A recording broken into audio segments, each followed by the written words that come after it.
J'aime ce proverbe qui dit, à table, comme en amour, le changement a du goût. Vous savez, le changement n'est jamais douloureux en soi. C'est plutôt la résistance au changement qui est douloureuse. On a tellement peur de changer qu'on se dit que c'est difficile. Mais en soi, le changement n'est pas difficile. Et si on veut quitter un point A vers un point B, il faut du changement. Si on veut réussir, il faut du changement. Il y a des choses qu'il faut mettre en place. Ça ne vient pas du jour au lendemain. Il y a des lois de la nature et des choses que des personnes ont déjà eu à faire, que nous de même, nous devons mettre en marche pour que nous puissions changer. C'est pourquoi dans cette vidéo, j'aimerais te partager 5 actions que tu pourras mettre en place dès maintenant. Et ces actions-là vont transformer de manière drastique ta vie. C'est-à-dire que les gens autour de toi vont le constater, mais ça va venir de toi-même parce que tu ne changes pas pour les gens, tu changes pour toi. Mais l'entourage autour de toi constatera ce changement. Si tu veux savoir ces 5 choses que tu vas mettre en place dès maintenant, on se retrouve de l'autre côté de cette vidéo. C'est parti. Non, je crois que j'ai oublié quelque chose. Alors, si tu es nouveau sur cette plateforme, je t'exhorte à t'abonner, à activer la cloche de notification pour ne rater aucune des autres pépites que je suis censé diffuser sur cette plateforme. N'oublie pas aussi de mettre un pouce bleu si ce contenu te plaît réellement. Je vais te dire d'abord pourquoi tu dois changer ces choses, parce que si tu sais pas pourquoi, tu ne le feras pas, et ensuite je te dirai comment les changer. Voilà. La première chose que tu dois changer, c'est une habitude que tous nous avons, c'est celle de regarder dans son téléphone en premier lorsque nous nous réveillons. La première chose que la plupart des personnes autour du monde font lorsqu'elles se réveillent, c'est de regarder dans son téléphone et de voir quels sont les appels que j'ai manqués, quels sont les messages que j'ai ratés, quels sont les emails. C'est une grosse erreur. Je te conseille de changer tout de suite cette habitude-là. Plutôt que de regarder dans ton téléphone, essaye une autre chose. Je vais d'abord te dire pourquoi tu ne dois pas regarder dans ton téléphone lorsque tu te réveilles. Il y a un proverbe, un adage que j'aime beaucoup qui dit, dis-moi comment tu commences ta journée et je te dirai comment tu la termines. Simplement le fait d'aller regarder dans ton téléphone, le monde fonctionne avec des ondes. Il y a des ondes positives et des ondes négatives. Tu reçois des ondes lorsque tu pars regarder sur ton téléphone. Vous savez que les réseaux sociaux, il n'y a pas de filtre. Les personnes qui sont timides dans la vraie vie deviennent des monstres sur les réseaux sociaux parce qu'ils savent que derrière mon clavier, derrière mon écran, personne ne me voit. Je peux me permettre de dire certaines choses et de faire des affirmations. Donc, ça peut être une personne qui a mal parlé de toi, des gens qui ont fait une vidéo TikTok, ça te distrait. Ça te distrait. On ne commence pas une bataille en étant distrait. On ne commence pas une journée dans la distraction. Et si tu commences mal ta journée, crois-moi, tu vas mal la finir. Alors, quelle est l'alternative que je te donne? Vu que je te dis de ne pas faire, il faut que je te donne une alternative. L'alternative que je te donne, plutôt que d'aller dans ton téléphone, c'est de faire une prière, qui que tu sois. Tu as quelque chose qui te tranquillise. Et je te conseille de le faire en premier, que tu sois musulman, que tu sois chrétien. Fais ta prière le matin et après que tu aies fini de faire cette prière, médite. La prière sert à parler à une divinité, à communiquer. Et alors, lorsque tu parles, c'est un dialogue. Ça veut dire que tu dois t'attendre à une réponse. La réponse ne vient pas lorsque tu as prié et puis tu te lèves, tu es parti. Il faut que tu prennes le temps de méditer, revenir en toi pour entendre la réponse, pour avoir une direction sur ta journée. Et dès ce moment-là, tu peux ensuite retourner aller voir dans ton téléphone parce que tu auras déjà de l'ascendant sur cette journée. Si tu commences bien ta journée, tu es sûr de bien la terminer. Deuxième chose. Alors, cette deuxième chose pourrait t'étonner. Ah oui. Tu dois faire du sport au moins 30 minutes par jour. Simplement parce que le sport va te permettre de dominer cette peur qui est en toi. D'un autre côté, il va aussi te permettre de triompher de cette fatigue qui t'empêche d'agir. Et troisièmement, le sport va te permettre de vaincre la fatigue qui est en toi. Pourquoi? Parce que lorsque tu te soumets à certains exercices, forcément, à cause de l'adversité, à un moment donné, tu as envie d'abandonner. Mais il te faut une série supérieure. Lorsque vous allez dans les salles de coaching, le coach, il peut te dire, tu vas me faire 10 pompes. Et lorsque tu arrives à 10 pompes, il te dit, vas-y, continue. C'est parce que ce qui fait la différence, c'est le surplus. Et ce surplus-là, on peut l'acquérir facilement en faisant du sport. Lorsque on ne fait jamais de sport, on n'a pas cette mentalité-là de vaincre.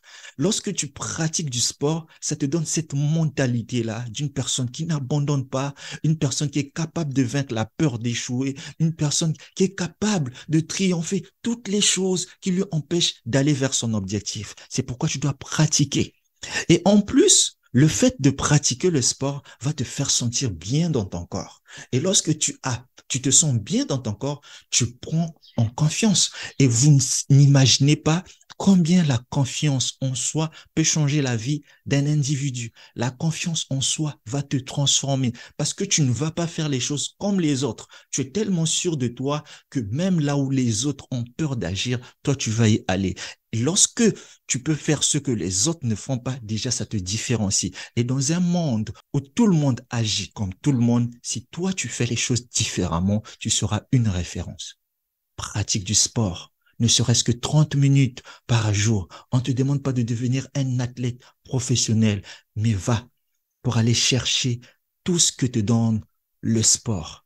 Un esprit sain dans un corps sain.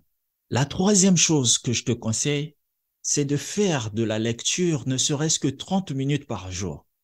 Effectivement, lorsque tu te réveilles, tu médites, tu fais la lecture au moins 30 minutes par jour, tu gagnes plus que les autres parce que tu vas forcément apprendre quelque chose que quelqu'un ne sait pas.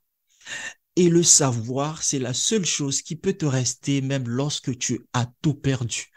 C'est cette chose-là que personne ne peut venir t'enlever. L'argent, on peut t'escroquer. On peut te ravir quelque chose, mais la connaissance, le savoir, il va rester en toi jusqu'à ce que tu quitteras. Et même lorsque tu quitteras ce monde physiquement, ce savoir va continuer et ça va être la mémoire que les gens vont garder de toi. Alors, pour acquérir le savoir, ça n'a jamais été quelque chose d'aussi simple que ça. Tu dois te soumettre à un exercice, même si pour le moment tu ne comprends pas. Commence à lire des histoires inspirantes, des livres édifiants de la vie. Ça va t'apprendre énormément. Si tu ne sais pas ce que tu vas lire, si tu es chrétien, par exemple, je peux te conseiller de lire des proverbes tous les jours. Voilà. Et que ça te donne de la sagesse. Tu vas voir que dans tout ce que tu vas faire, tu as toujours une longueur d'avance par rapport aux autres. Il y a beaucoup de gens qui s'étonnent. Mais lui, comment il fait pour connaître toutes ces choses-là? La lecture. La lecture. Quatrième chose. Je te conseille d'avoir ce qu'on appelle un cahier de gratitude. Alors, c'est quoi un cahier de gratitude? C'est un cahier ou un document, une feuille que tu auras eu à préserver quelque part par toi-même. Ou chaque jour, lorsque tu rentres de tes activités, tu viens écrire trois belles choses, trois choses positives, trois choses intéressantes que tu as rencontrées en journée. C'est-à-dire qu'en quittant de chez toi, tu as cet objectif-là de rapporter trois choses positives à la fin de la journée.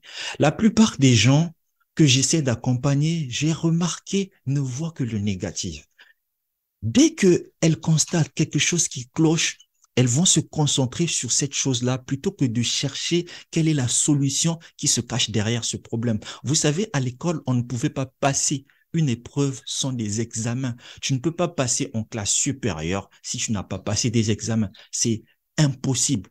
Tu peux pas le faire. La seule manière de passer en classe supérieure, c'est d'avoir des examens. Mais comment ça se fait que dans la vie, lorsque on nous donne l'examen pour passer en classe supérieure, on dit que on ne fait pas l'examen. Vous savez ce qui se passait à l'école lorsque on ne faisait pas l'examen? Eh bien, on échouait. Si tu échoues dans la vie, c'est parce que tu ne veux pas affronter les examens qui se présentent devant toi. Alors, tu dois changer cette habitude dès maintenant.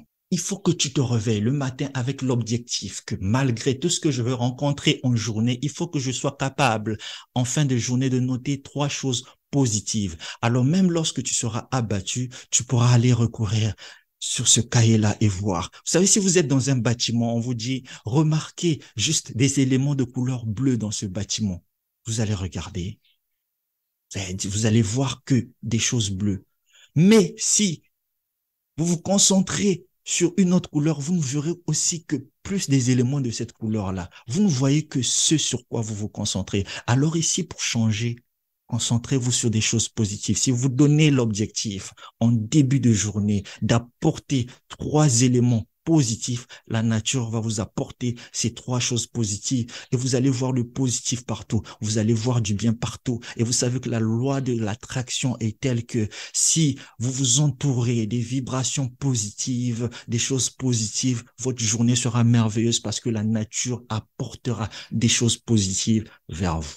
5e et dernière chose, abonne-toi et active la cloche de notification. Et si tu es bien gentil, tu peux aussi mettre le pouce bleu. Alors pour terminer, ce bonus, c'est quoi? C'est qu'au-delà de tout ça, tu dois apprendre à épargner. Eh oui, en soi, il n'y a pas de pauvres, il n'y a pas de riches. Il n'y en a pas. Il n'y a que des gens qui savent épargner et qui savent gérer.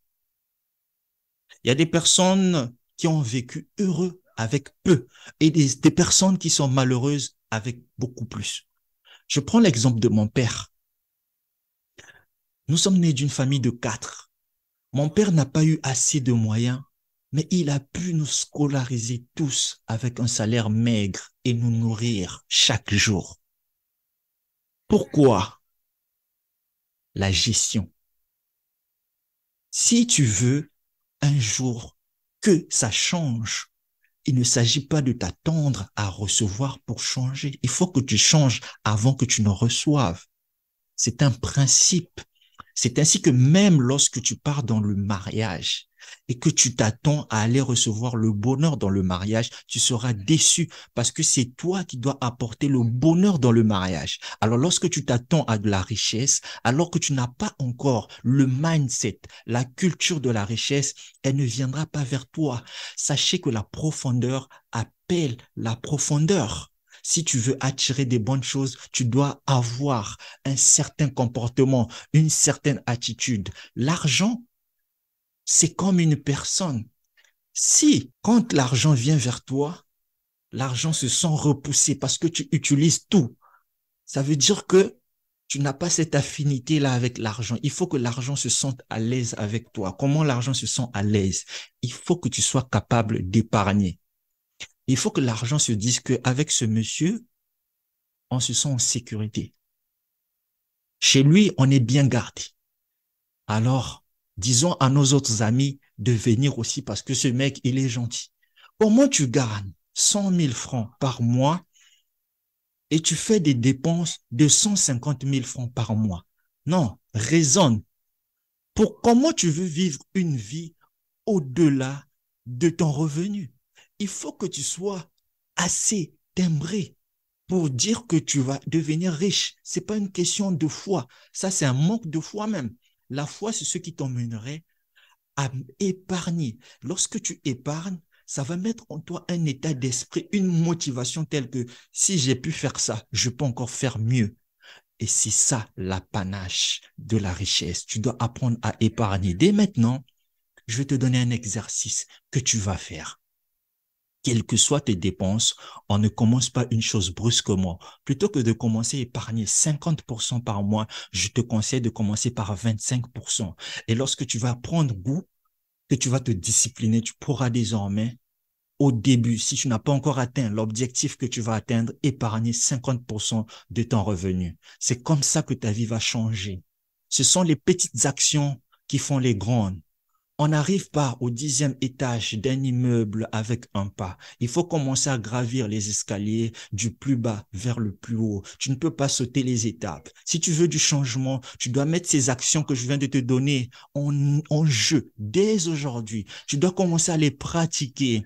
Sache que celui qui met en pratique les conseils que je donne ici va revenir au bout de quelques temps pour me dire que sa vie a réellement changé. N'allez pas juste écouter les trucs qu'on vous dit que tu peux gagner 10 millions en faisant ceci. C'est un état d'esprit. Si tu veux une richesse saine et sur la durée, il faut mettre des actions en jeu. Et parmi ces 5 actions, ce sont ces actions qui ont changé des vies des milliers de personnes. Et si tu mets ces actions en jeu, je te garantis que ta vie va changer. Jeune homme, tu as ta vie devant toi. Jeune dame, tu as ta vie devant toi. Il faut mettre des actions qui vont faire la différence demain. Tu ne peux pas t'attendre à des résultats différents si tu fais les mêmes choses aujourd'hui, parce que ça serait de la folie. Si tu veux t'attendre à des meilleurs résultats, change des habitudes. Tu ne savais pas quelles étaient les habitudes que tu devais mettre en place. Maintenant, tu le sais.